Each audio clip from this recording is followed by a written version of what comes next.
Assalamualaikum warahmatullahi wabarakatuh.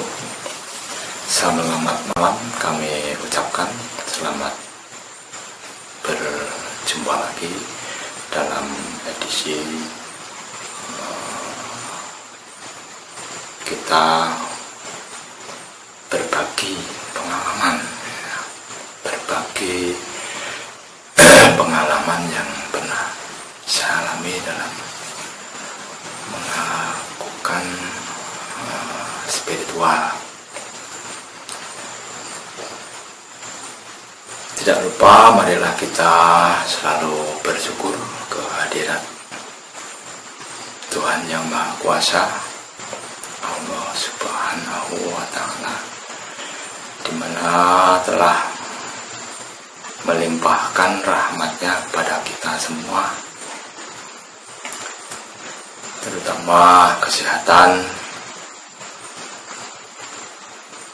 tetap iman dan Islam, sehingga kita masih bisa bertemu lagi dalam pembahasan berbagi pengalaman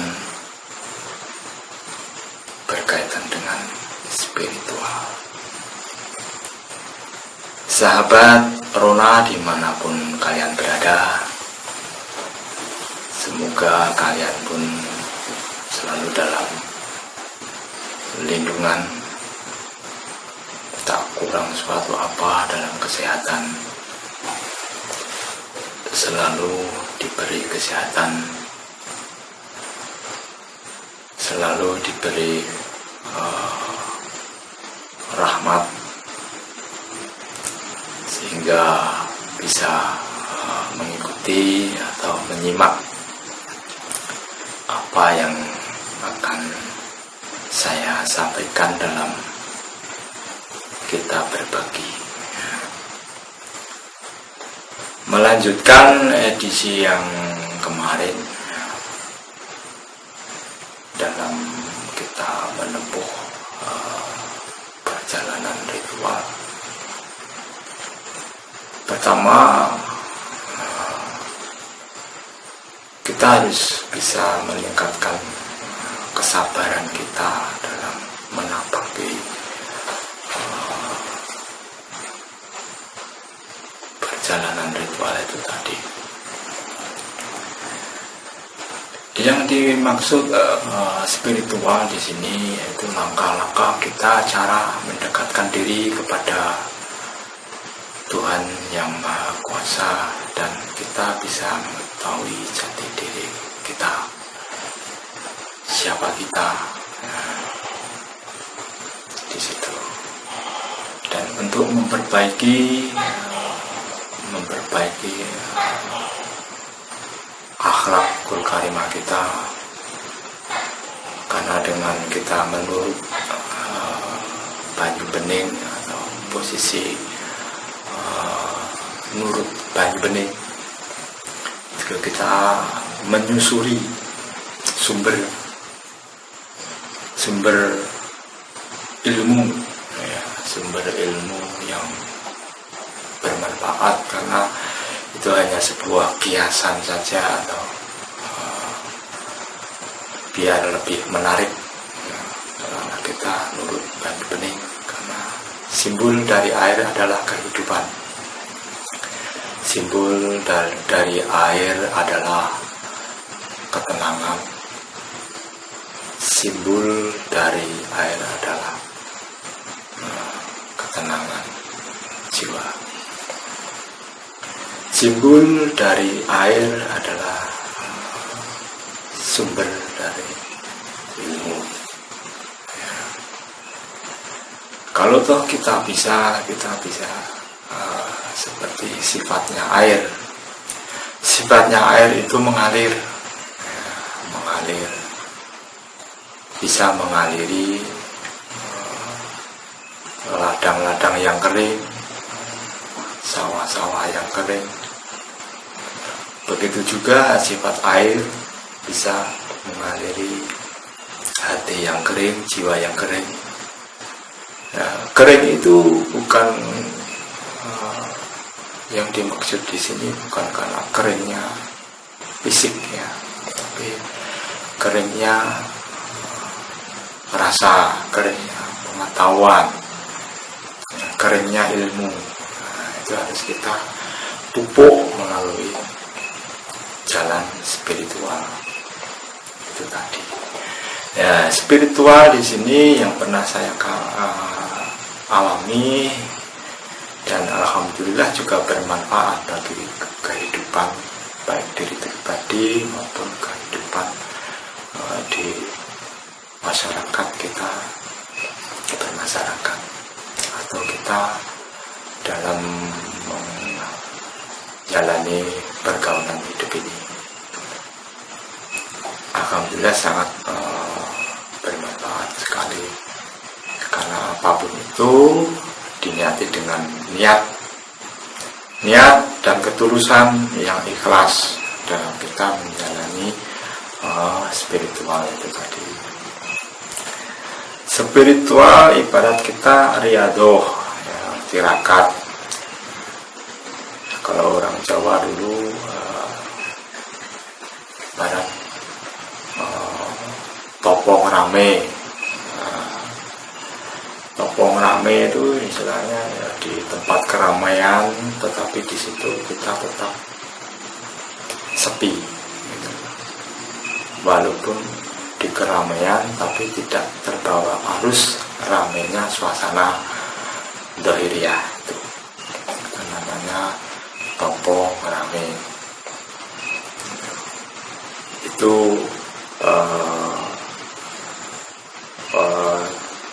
falsafah atau tuntunan-tuntunan untuk kita menggembleng diri menjadi orang yang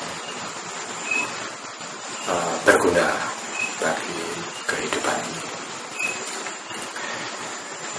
Mungkin sudah banyak ya di mana-mana yang istilahnya membeberkan apa itu topong rame, apa itu kukum, apa itu meli, apa itu macam-macam lah cara kita melakukan spiritual. Spiritual adalah langkah atau sarana untuk kita berlatih disiplin bersikap, disiplin berpikir ya, disiplin dalam segala hal.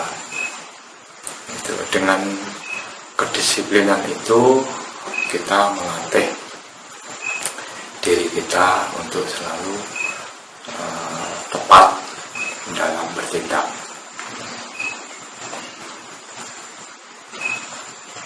Itulah yang namanya laku-laku atau tirakat atau riadoh atau ikhtiar. Ya, ikhtiar itu bukan hanya ikhtiar rezeki, kita juga harus ikhtiar ilmu. Dimanapun ilmu itu bisa kita ambil, kita bisa pelajari melalui alam. Kenapa ada air, kenapa ada gunung, kenapa ada matahari, nah, itu semuanya itu kan ciptaan Tuhan, dan di situ ada rahasia-rahasia, pertanda-pertanda ilmu yang bisa kita ambil di situ. Kenapa menciptakan langit Tuhan itu? Karena di situ juga untuk manusia, dan ada ilmu-ilmunya juga, siratan-siratan cahaya-cahaya yang berbentuk-bentuk itu juga sebetulnya itu huruf-huruf yang bisa kita ambil hikmahnya. Nah, di situ namanya bisa apalah takilun, bisa mikir-mikir ataupun kita pikir. perjalanan riadoh atau perjalanan tirakat atau perjalanan spiritual itu yang baik adalah yang bisa merubah diri kita, merubah perilaku kita, ya, bisa merubah perilaku, kepribadian, budi pekerti. Itu kalau toh orang melakukan spiritual tapi tidak bisa merubah kepribadiannya, juga hasilnya mungkin nol. Itu kalau dari renungan saya malam ini. Jadi marilah kita kalau bisa ya merubah dari sikap-sikap yang dulu sebelum spiritual, melakukan spiritual, menjadi orang yang garang, ya, sombong dan sebagainya. Tapi setelah menjalani dari dua spiritual, di situ akan berubah. Dan tujuan kita untuk seperti ini bukan kita menonjolkan ilmu, bukan, karena semua ilmu milik Tuhan. Kita hanya berbagi pengalaman. Barangkali teman-teman saya semua yang ada di jalur Roma, ya, dan untuk teman yang belum pernah mengenal Roma juga, semoga ada yang tertarik, ada yang mau mendengarkan, ada yang bisa mengambil hikmah positifnya. Karena orang berbicara itu ada dua sisi, ya. Ada sisi negatif, juga ada sisi positif, tergantung dari sudut mana kita memandang arah pembicaraan ini. Itu karena orang semakin tahu akan semakin serba salah. Melangkah salah, tidak melangkah juga salah. Itu. Makanya manusia itu ya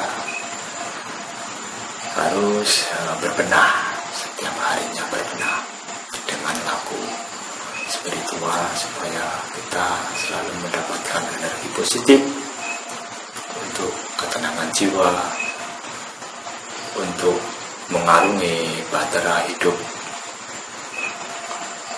Untuk mengarungi bahtera hidup ini, ini waktunya wal akhirah, karena hidup di dunia juga tidak akan kekal, ya. Hidup itu kita hanya membuat sejarah, itu ilmu gledek pedal. Kita bikin sejarah, ya, sejarah yang bagaimana, ya, sejarah yang bagus, ya, kita bisa meninggalkan cerita-cerita yang bagus yang bisa bermanfaat bagi generasi-generasi kita, ya, yang kelak menjadi penerus-penerus kita bermasyarakat, berbangsa dan bernegara. Kalau kita meninggalkan ilmu-ilmu, pengalaman-pengalaman yang berguna dan ditiru kepada generasi kita, lah itulah namanya amal dan sedekah ilmu, apa-apa itu urusan yang luasa. Jadi yang penting kita selalu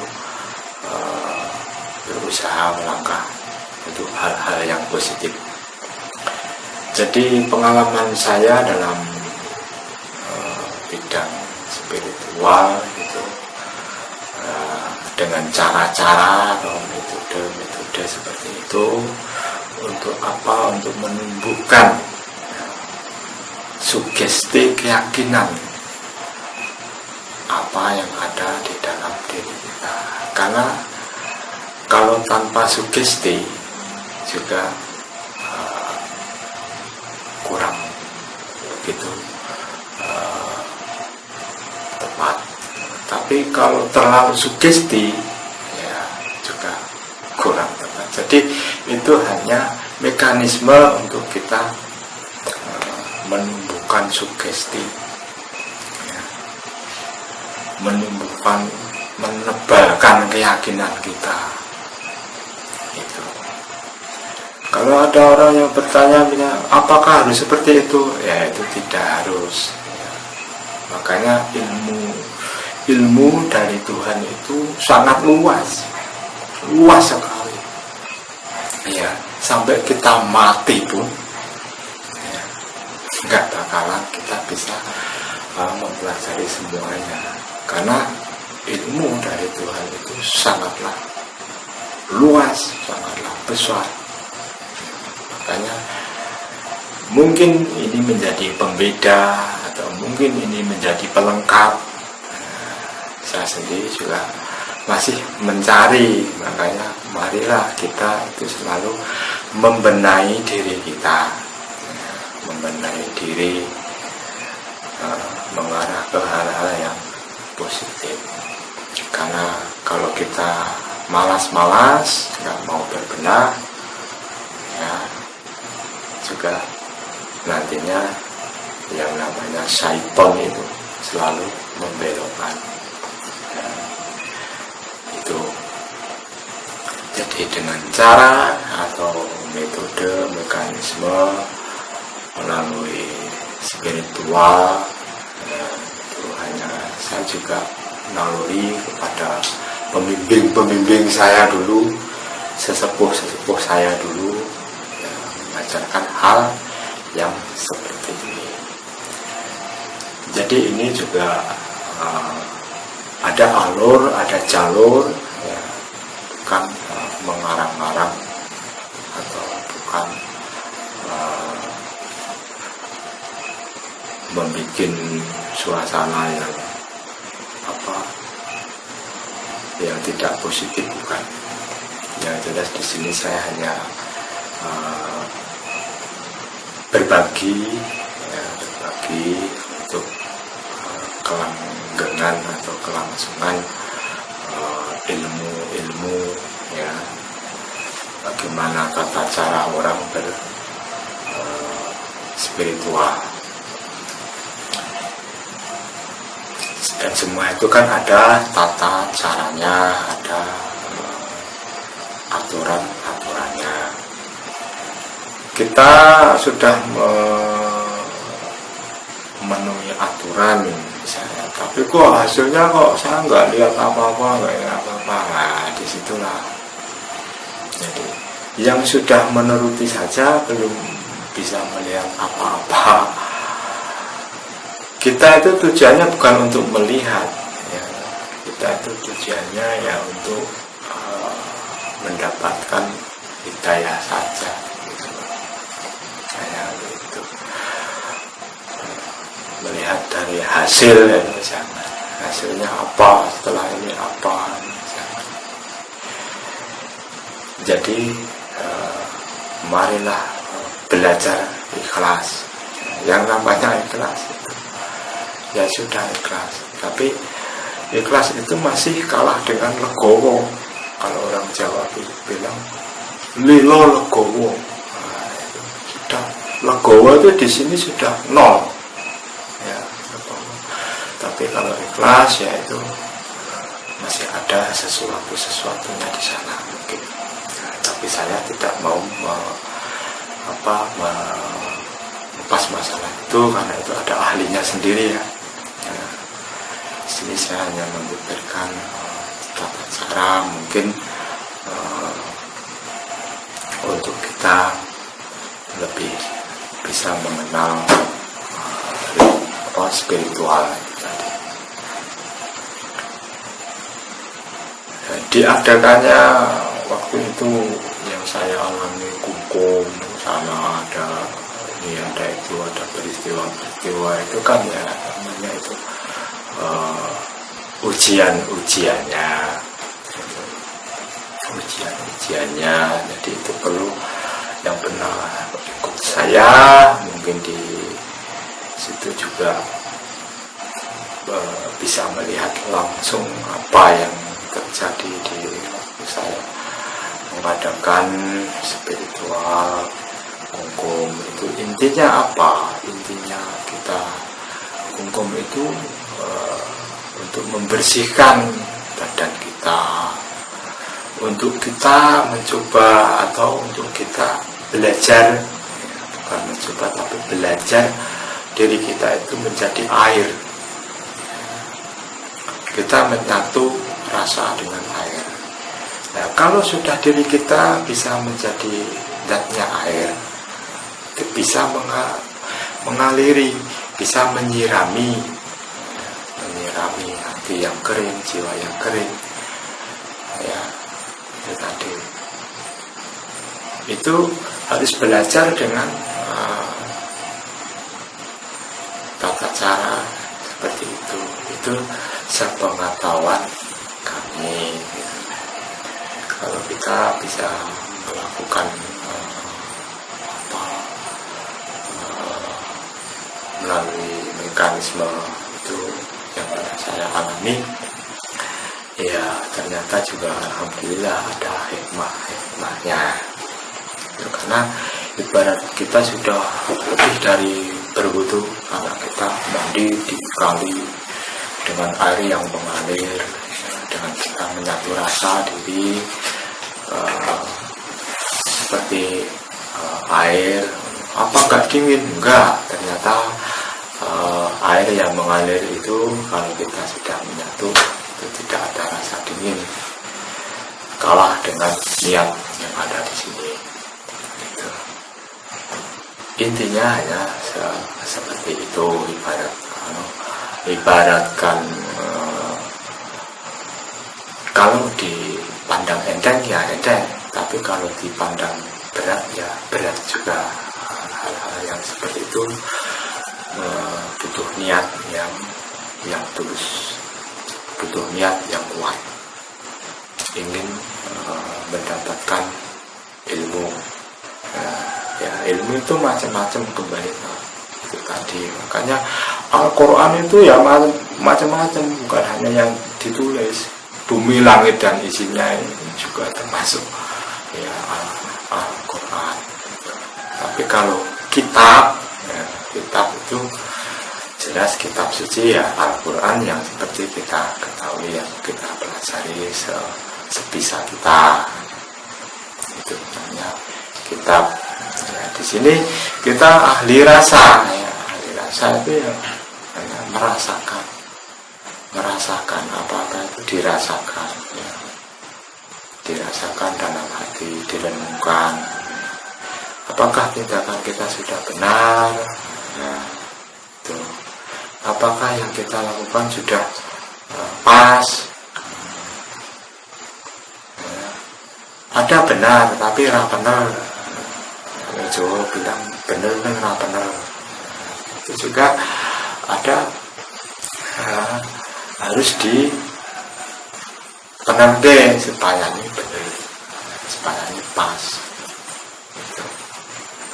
Karena kalau sudah pas itu enak ya toh. Apapun itu sudah pas, porsinya enak.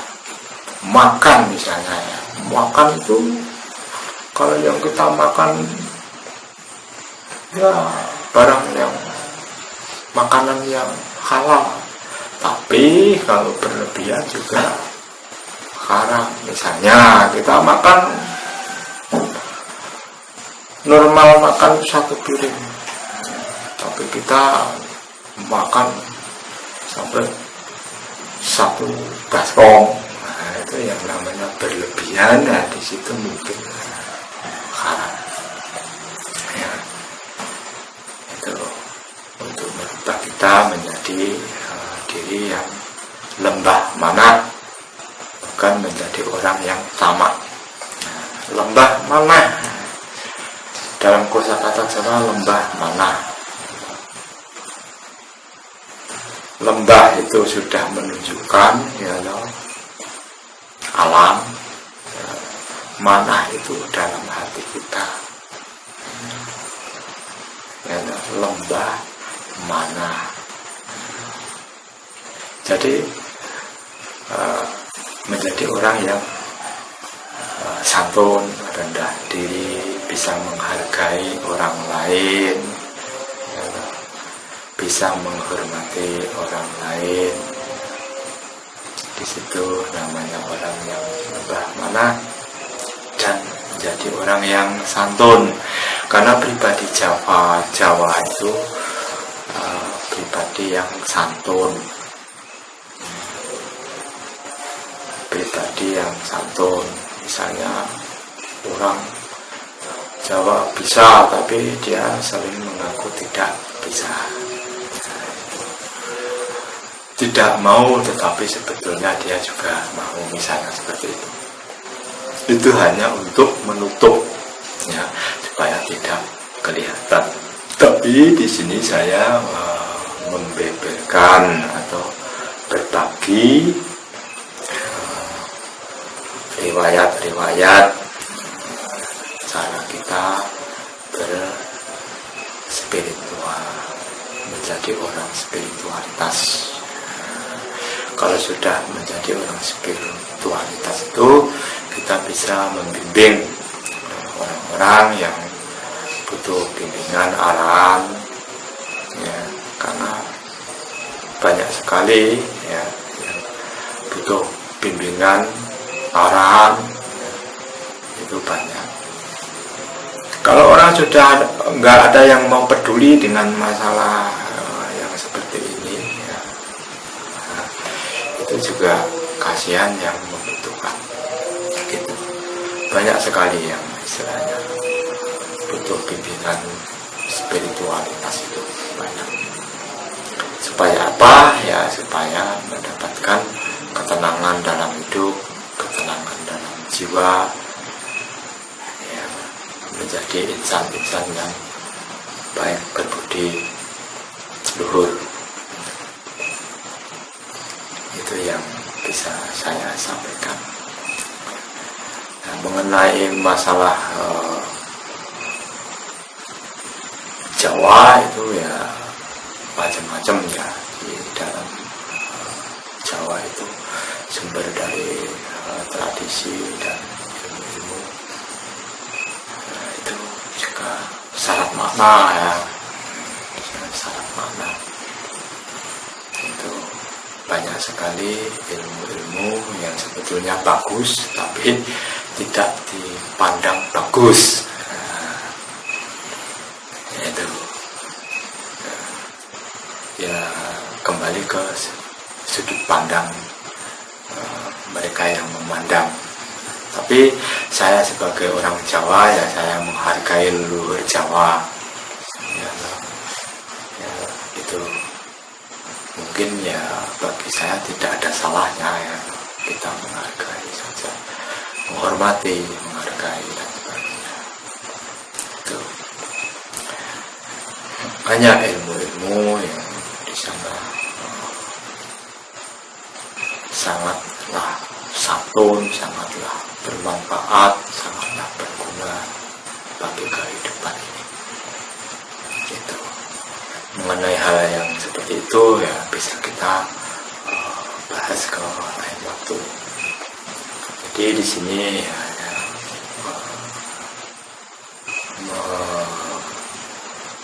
membicarakan seputar pengalaman saya waktu menjalani spiritualitas itu tadi.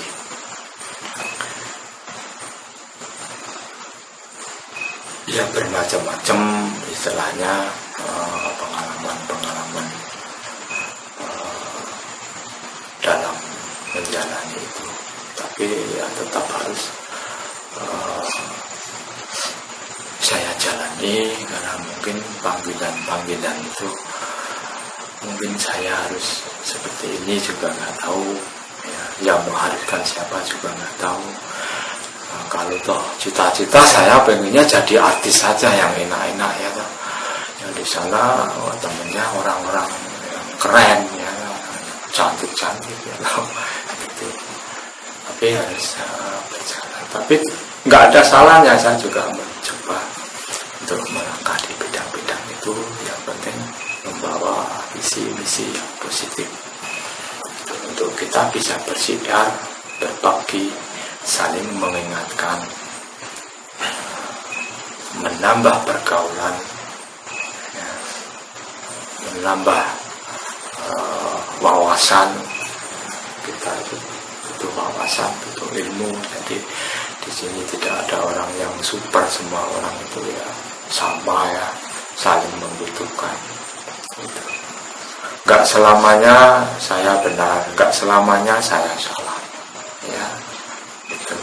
Sebaik-baiknya orang yang jahat, sebaik-baiknya orang yang baik, ya ada kesalahannya juga. Sebaik-baiknya orang jahat juga ada kebaikannya juga. Gitu. Itulah yang ada pada diri manusia.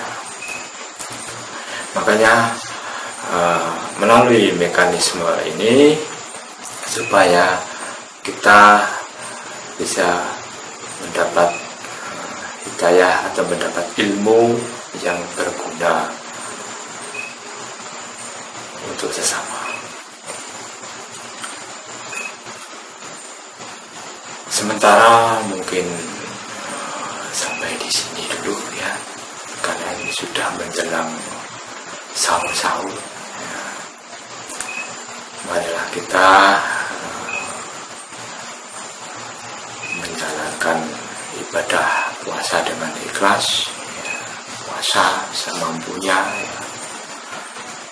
Dengan yang ikhlas, ya. Karena puasa itu hakikatnya juga bukan hanya menahan haus dan dahaga.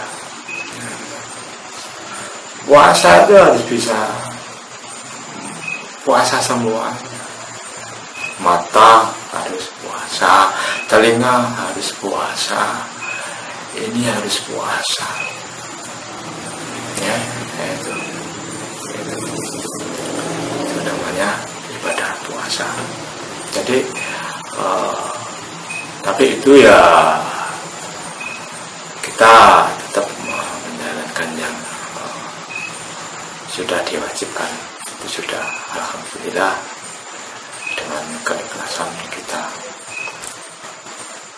menjalani ibadah ini, semoga amal kita diterima oleh Allah Subhanahu wa Ta'ala. Mungkin ini dulu yang bisa kami sampaikan.